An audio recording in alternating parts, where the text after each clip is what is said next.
Santa Ana, California. When officers tried to pull this car over for a failure to yield, the driver wouldn't yield for them either. Not stopping for anything. That's because the man behind the wheel is on parole. And from the way he took off, Oncoming lanes of traffic here, left turn. he definitely had something to hide. We're finding out more about this chase right now.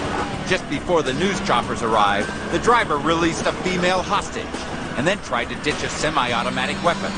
Officers recovered the woman and the gun. But the evidence won't mean anything unless they catch the speeding suspect. For now, this chase is being turned over to the air units. Suddenly, the driver decides to go in the other direction. U-turn, back the other way. The suspect hits 90 on surface streets, then decides to hit the freeway. Northbound on the 405. He's going 120 miles per hour down there. He screams past other cars like they're standing still. And when traffic gets heavier, he weaves through it at perilous speeds. It's like threading a needle.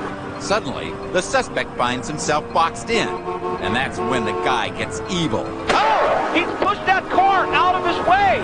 He knew, the way he was weaving through traffic, that people ahead couldn't get out of the way, so he slams them. Oh boy, he's pushed that car out of his way. Done with causing mayhem on the freeway, the suspect takes his rampage back to the streets. Cross traffic, close call. Oh, that guy didn't see him coming. Nearly every move he makes breaks the law. And for a man on parole, it's a tally he can't afford. As he menaces oncoming traffic, Nearly a head-on collision. pulls hair-raising U-turns, Thankfully, no one's coming. and barrels through intersections with reckless abandon. Through the cross traffic, barely missing people on the sidewalk. Through the gas station, back on the street. Unbelievable. It's hard to count the number of laws he's broken in just this one intersection. Whether in cars or on foot, no one is safe from this maniac.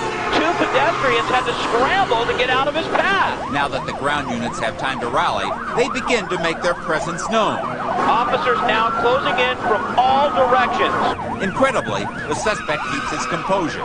But as for his car, it starts to fall to pieces. There goes a tire.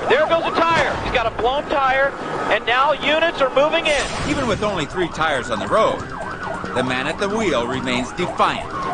He even gives pursuing officers a dismissive wave. But his arrogance is about to cost him. The suspect is so distracted by signaling the officers, he doesn't have time to react to the cross traffic he's fast approaching. He plows into the side of a crossing sedan. And before anyone knows what hit them, the suspect bails. He's fleeing the scene. Officers jumping out too. We've got a foot pursuit. Finally, the man comes to his senses and surrenders. They got him in cuffs now. Officers take the suspect into custody. It's not the first time he's been in the back of a patrol car. This parolee thought he could run from his troubles. Not stopping for anything. But the more he ran, the more trouble he caused. For everyone in his path of destruction. Those two pedestrians had to scramble to get out of his path. And ultimately, for himself.